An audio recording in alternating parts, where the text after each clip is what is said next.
आधा दिन गुजर गया। जब अली बिन सुफियान तकीउद्दीन को इत्तला देने चला गया, उस वक्त उसका जख्मी कैदी जो खड़ा होने के काबिल नहीं था, काहिरा से बहुत दूर एक वीराने में पहुंच चुका था, मगर वो जिंदा नहीं था। जर्राह के हाथ पांव बंधे हुए थे और वो एक घोड़े पर बेजान चीज की तरह पड़ा हुआ था। उसकी टांगें घोड़े के एक तरफ, ऊपर का धड़ और बाजू दूसरी तरफ थे। रात भर वो उसी हालत में रहा। सुबह का उजाला साफ नहीं हुआ था जब घोड़े रुके। जर्राह की आंखों पर पट्टी बांध दी गई। उसे पट्टी बांधने वाला आदमी नजर नहीं आ सका क्योंकि उसका सर नीचे था।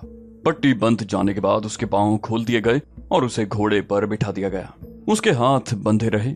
उसके पीछे एक आदमी घोड़े पर सवार हो गया और घोड़े जरा से आराम के बाद चल पड़े। उसे इतना ही पता चल सका कि उसके पीछे चंद और घोड़े आ रहे हैं और सवार आहिस्ता आहिस्ता बातें कर रहे हैं। घोड़े चलते गए और सूरज ऊपर उठता गया। फिर जर्राह ने महसूस किया कि घोड़ा चढ़ाई चढ़ रहा है।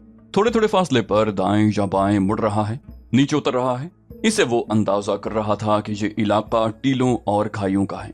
बहुत देर बाद जब सूरज सर पर आ गया, उसे पीछे से बुलंद आवाजें सुनाई दी, जिनसे उसे पता चला कि कोई सवार गिर पड़ा है। उसका घोड़ा रुक गया और पीछे को मुड़ा।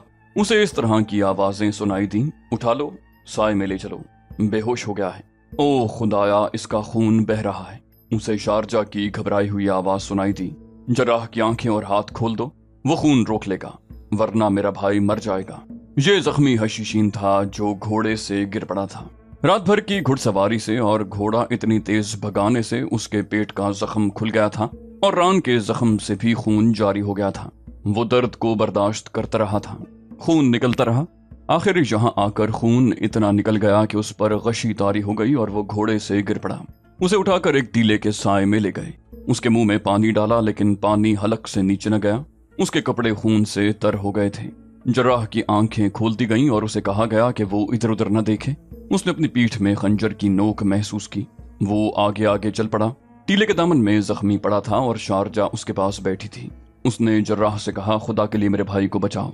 जर्राह ने सबसे पहले जख्मी की नब्ज पर हाथ रखा। उसके लिए हुक्म था कि वो इधर उधर न देखे। वो बैठ गया और जख्मी की नब्ज देख रहा था। उसकी पीठ में खंजर की नोक चुभ रही थी। जख्मी की नब्ज महसूस करके वो तेजी से उठा और पीछे को मुड़ा। उसके सामने 4 आदमी खड़े थे, जिनके चेहरे स्याह निकाबों में थे। उनकी सिर्फ आंखें नजर आती थीं। उनमें से एक के हाथ में खंजर था। जर्राह ने गुस्से से कहा, तुम सब पर अल्लाह की लानत बरसे। तुमने इसे बचाने के बजाय इसकी जान ले ली है। तुम सब इसके कातिल हो। ये मर चुका है। हमने इसे चारपाई से हिलने भी नहीं दिया था और तुम इसे घोड़े पर बिठा कर लाए। इसके जख्म खुल गए हैं और जिस्म का तमाम खून जाया हो चुका है। शारजा भाई की लाश पर गिर पड़ी और चीखें मार मार कर रोने लगी। निकाब पोशों ने जर्राह की आंखों पर पट्टी बांध दी और उसे वहां से कुछ दूर ले गए। लाश घोड़े पर डाल दी गई और काफिला फिर रवाना हो गया। जर्राह को शारजा के रोने और चिल्लाने की जिगर सोज आवाजें सुनाई देती रहीं। जर्राह के घोड़े पर जो सवार था, उससे जर्राह ने कहा कि ये जख्मी बिल्कुल ठीक हो सकता था, मगर तुम लोगों ने इसे मार दिया। उसे कोई सजा न मिलती। सवार ने कहा, हम इसे जिंदा रखने के लिए नहीं लाए थे। हमने दरअसल वो राज इगवा किया है जो इसके पास था। इसके मर जाने का हमें कोई गम नहीं। हम खुश हैं कि तुम और तुम्हारी हुकूमत उस राज से बेखबर है जो इसके सीने में छुपा था। जर्राह ने कहा, मुझे तुम लोग किस जुर्म की सजा दे रहे हो? सवार ने कहा, हम तुम्हें पैगंबरों की तरह रखेंगे। तुम्हें गर्म हवा भी नहीं लगने दी जाएगी। हम तुम्हें इसलिए साथ लाए थे कि रास्ते में जख्मी को तकलीफ हो गई तो उसकी मरहम पट्टी करोगे, मगर हमने ये नहीं सोचा था कि तुम्हारे पास न कोई दवा है न मरहम। तुम्हें अगवा करने की दूसरी वजह ये थी कि हम इस लड़की को भी साथ लाना चाहते थे। हम इसे ही लाते तो तुम जो इसके साथ थे हमारे ताकुब में पूरी फौज भगा देते, इसलिए तुम्हें भी उठाना जरूरी था। तीसरी वजह यह है कि हमें एक जर्राह की जरूरत है। तुम्हें अपने साथ रखेंगे। जर्राह ने कहा, मैं ऐसे किसी आदमी का इलाज नहीं करूंगा जो मेरी हुकूमत के खिलाफ होगा। तुम सब सलीबियों और सूडानियों और फातिमियों के दोस्त हो और उनके इशारों पर सल्तनत इस्लामिया के खिलाफ तखरीबकारी कर रहे हो। मैं तुम्हारे किसी काम ना आ सकूंगा। सवार ने कहा, फिर तुम कत्ल हो जाओगे। जर्राह ने जवाब दिया, ये मेरे लिए बेहतर होगा। सवार ने कहा, फिर हम तुम्हारे साथ वो सलूक करेंगे जो तुम्हारे लिए बेहतर नहीं होगा। फिर तुम हमारा हर हुक्म मानोगे, लेकिन मैं तुम्हें ये भी बता देता हूँ कि बुरे सलूक की नौबत ही नहीं आएगी। तुमने सलाहुद्दीन अय्यूबी की बादशाही देखी है। हमारी बादशाही देखोगे तो अपनी जबान से कहोगे कि मैं यहीं रहना चाहता हूँ। ये तो जन्नत है। अगर तुमने हमारी जन्नत को ठुकरा दिया तो हम तुम्हें अपनी जहन्नम दिखाएंगे। घोड़े चलते रहे। जर्राह आंखों पर बंधी हुई पट्टी के अंधेरे में अपने मुस्तकबिल को देखने की कोशिश करता रहा। वो फरार की तरकीबें भी सोचता रहा। उसे बार बार शारजा का ख्याल आता, मगर वो ये सोचकर मायूस हो जाता कि ये लड़की भी इसी गिरोह की है, वो इसकी कोई मदद नहीं करेगी। उनका सफर इतना लंबा नहीं था, लेकिन सरहदी दस्तों और उनके गश्ती संतरियों के डर से मुजरिमों का ये काफिला बच बच कर, छुप छुप कर और बड़ी दूर का चक्कर काट कर जा रहा था। शाम के बाद भी ये काफिला चलता रहा और रात गुजरती रही। आधी रात से जरा पहले काफिला रुक गया। जर्राह को घोड़े से उतारकर उसके हाथ खोल दिए गए और चूंकि अंधेरा था इसलिए उसकी आंखों से पट्टी भी खोल दी गई। उसे खाने को कुछ दिया गया, पानी भी पिलाया गया। उसके बाद उसके हाथ भी बांध दिए गए और पांव भी, और उसे सोने को कहा गया। सवार थके हुए थे, उसे एक रात पहले के जागे हुए थे, लेटे और सो गए। घोड़ों को जीने उतारकर जरा परे बांध दिया गया। जर्राह के भागने का तो सवाल ही पैदा नहीं होता था। वो बंधा हुआ था, वो भी सो गया। कुछ देर के बाद उसकी आंख खुल गई। वो समझा कि उसे रवानगी के लिए जगाया जा रहा है, लेकिन कोई उसके पांव की रस्सी खोल रहा था। वो चुपचाप पड़ा रहा। वो मरने के लिए भी तैयार हो गया। उसे ये भी तवक्को थी कि उसे कत्ल करके फेंक जाएंगे, लेकिन पांव की रस्सी खुलने के बाद जब ये साया उसके हाथों की रस्सी खोलने लगा तो उसने झुककर जर्राह के कान में कहा, मैंने 2 घोड़ों पर जीने कसती हैं, खामोशी से मेरे पीछे आओ, मैं तुम्हारे साथ चलूंगी। वो बेहोशी की नींद सोए हुए हैं। ये शारजा की आवाज थी। जर्राह आहिस्ता से उठा और शारजा के पीछे पीछे चल पड़ा। रेत पर पांव की आहट पैदा नहीं होती थी। आगे 2 घोड़े खड़े थे। एक पर शारजा सवार हो गई, दूसरे पर जर्राह सवार हो गया। शारजा ने कहा, अगर तुम अच्छे सवार नहीं हो तो डरना नहीं, गिरोगे नहीं। एड़ लगाओ और लगाम ढीली छोड़ दो। घोड़े को दाएं बाएं मोड़ना तो जानते होगे। जर्राह ने जवाब दिए बगैर घोड़े को एड़ लगाई। शारजा का घोड़ा भी उसके साथ ही दौड़ा। दौड़ते घोड़े से शारजा ने कहा, मेरे पीछे रहो, मैं रास्ता जानती हूँ, अंधेरे में मुझसे अलग ना होना। सरपट भागते घोड़ों ने मुजरिमों को जगा दिया, लेकिन ताक़ुब आसान नहीं था। उन्हें पहले तो देखना था कि ये किसके घोड़े हैं। उन्हें शारजा के भागने का खतरा ही न था। कुछ वक्त देखने में लग गया होगा कि वो कौन थे, और जरा देर बाद ही उन्हें पता चला होगा कि शारजा और जर्राह भाग गए हैं। फिर उन्हें अपने घोड़ों पर जीने डालनी थी। इसमें इतना वक्त सर्फ हो गया होगा कि भागने वाले 2-2.5 मील दूर निकल गए होंगे। शारजा और जर्राह ने बार बार पीछे देखा, आवाजें सुनने की भी कोशिश की। उन्हें यकीन सा हो रहा था कि उनके ताक़ुब में कोई नहीं आ रहा। वो अभी घोड़ों की रफ्तार कम करने का खतरा मोल नहीं ले सकते थे, इसलिए एड़ लगाते चले गए। आखिर वो हद आ गई जहां घोड़े खुद ही आहिस्ता होने लगे, लेकिन वो बहुत दूर निकल गए थे। जर्राह ने शारजा से कहा कि यहाँ कहीं न कहीं कोई सरहदी दस्ता होना चाहिए, मगर उसे मालूम नहीं था कि कहाँ होगा। शारजा को भी मालूम नहीं था। उसने जर्राह को बताया कि वो उन दस्तों से बचने के लिए दूर के रास्ते से गए थे, वरना उसका गांव दूर नहीं था। उसने उसे ये यकीन दिलाया कि वो काहिरा की सही समत को जा रहे हैं और काहिरा दूर नहीं। अगला दिन आधा गुजर गया था जब अली बिन सुफियान कायम मकाम अमीर मिस्र तकीउद्दीन के सामने बैठा था। तकीउद्दीन कह रहा था, मैं इस पर हैरान नहीं कि आप जैसे तजर्बाकार हाकिम ने ये गलती की थी कि मशकूक लड़की को जख्मी कैदी के पास रहने की इजाजत दे दी और 4 मशकूक अफराद को भी जख्मी के पास ले गए। मैं इस पर हैरान हूँ कि ये गिरोह इतना ज्यादा दलेर और मुनज़्ज़म है।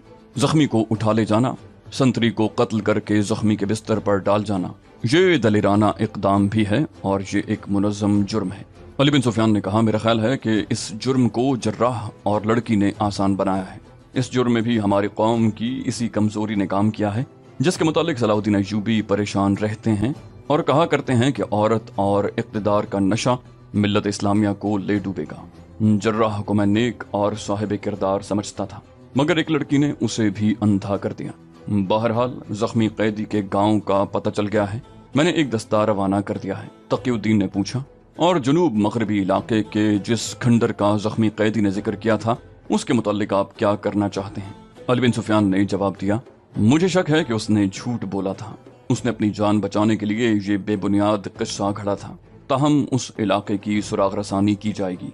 वो इसी मसले पर बातें कर रहे थे कि दरबान ने अंदर आकर ऐसी इत्तला दी जिसने दोनों को सुन कर दिया।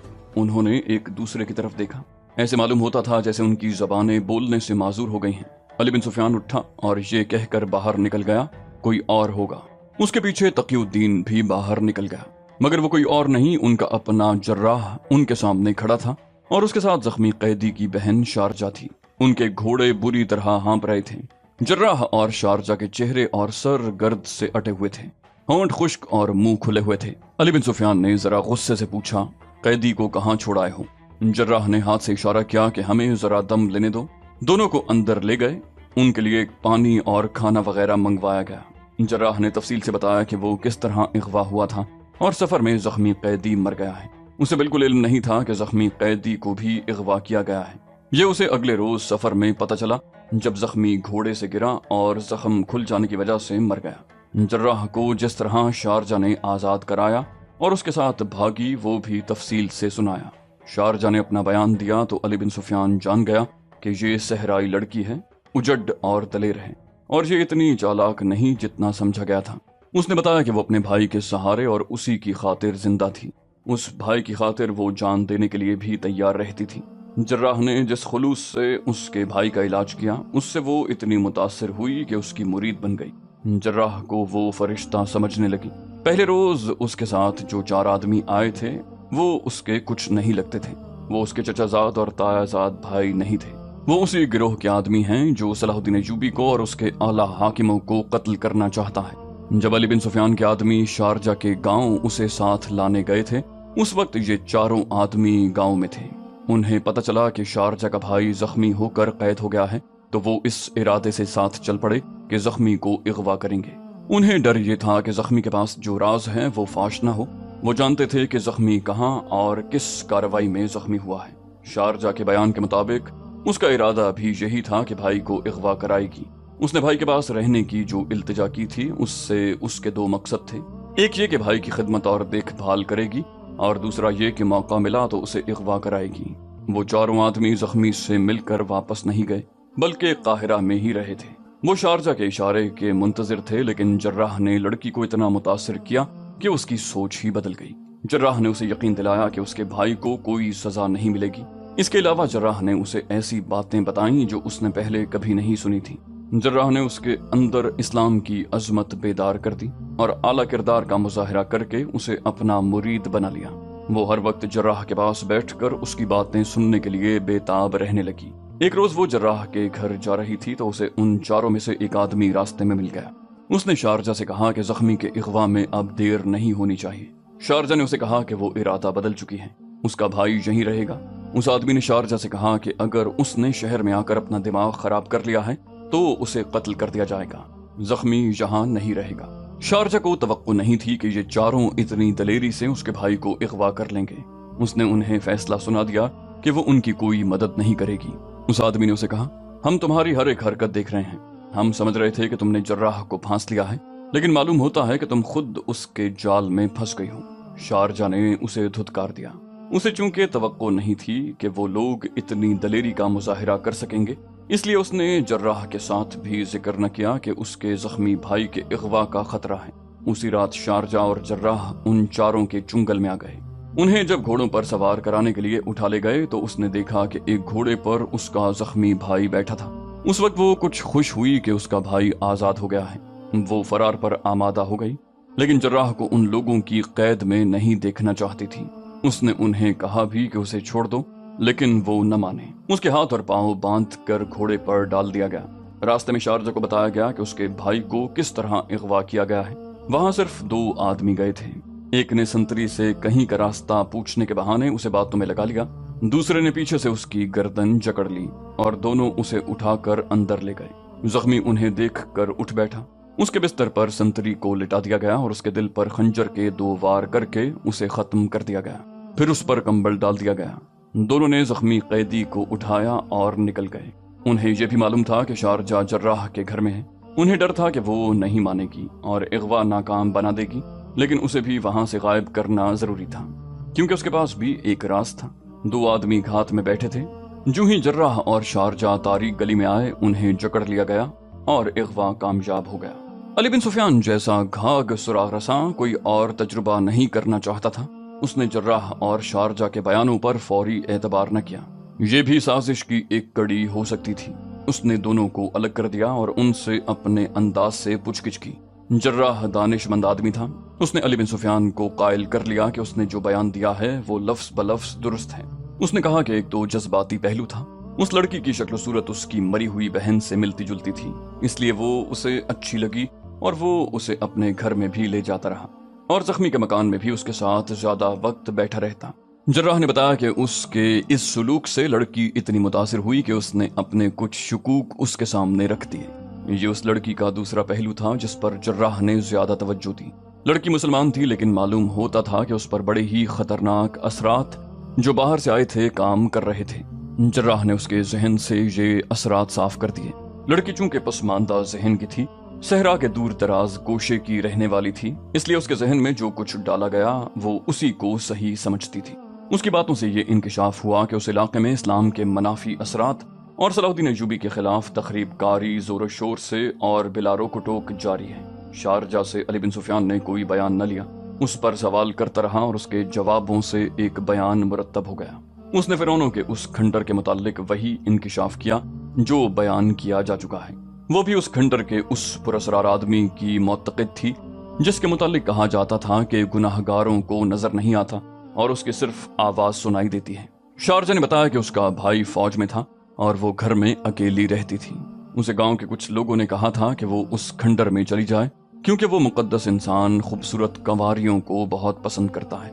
शारजा पर अली बिन सुफियान की माहिराना जिरा से लड़की के सीने से ये राज भी निकल आया कि उसके गांव की 3 कुंवारी लड़कियां उस खंडर में चली गई थीं और फिर वापस नहीं आईं। एक बार उसका भाई गांव आया था। शारजा ने उससे पूछा कि वो खंडर में चली जाए।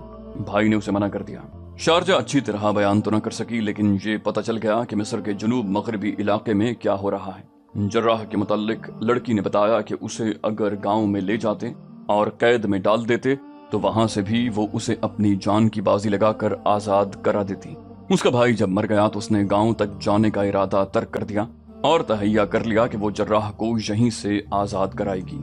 उन 4 मुजरिमों को वो अपना हमदर्द समझा करती थी, लेकिन जर्राह ने उसे बताया था कि ये अल्लाह के बहुत बड़े मुजरिम हैं। उनके मुतालिक उसे ये भी पता चल गया था कि उन्हें उसके भाई के साथ कोई हमदर्दी नहीं बल्कि उस राज से दिलचस्पी थी जो उसके पास था, इसलिए उन्होंने उसे मार दिया। अली बिन सुफियान ने उससे पूछा कि वो अब क्या करना चाहती है और अपने मुतालिक उसने क्या सोचा है। उसने जवाब दिया कि वो सारी उम्र जर्राह के कदमों में गुजार देगी और अगर जर्राह उसे आग में कूद जाने को कहेगा तो वो कूद जाएगी। उसने इस पर रजामंदी का इजहार किया कि वो खंडर तक जाने वालों की रहनुमाई करेगी और अपने इलाके के हर उस फर्द को पकड़वाएगी जो मिस्र की हुकूमत के खिलाफ काम कर रहा है।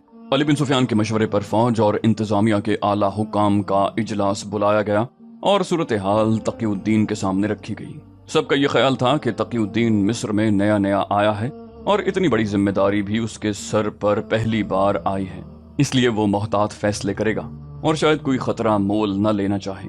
इजलास में बेशतर हुकाम ने इस पर इत्तेफाक किया कि चूंकि इतने वसी इलाके की इतनी ज्यादा आबादी गुमराह कर दी गई है, इसलिए उस आबादी के खिलाफ फौजी कार्रवाई न की जाए। मसला ये था कि खंडरात के अंदर के जो हालात मालूम हुए थे उनसे जाहिर होता था कि वहां से एक नया दीन निकला है जिसे लोगों ने कबूल कर लिया है, लिहाजा ये लोग अपने माबद और अकीदे पर फौजी हमला बर्दाश्त नहीं करेंगे। इसका हल ये पेश किया गया कि उस इलाके में अपने मौल्लिम, आलिम और दानिश्वर भेजे जाएं जो लोगों को राह रास्त पर लाएं, उनके जज्बात को मजरूह न किया जाए। इजलास में एक मशवरा ये भी पेश किया गया कि सुल्तान अय्यूबी को सूरत हाल से आगाह किया जाए और उनसे हुक्म लेकर कार्रवाई की जाए।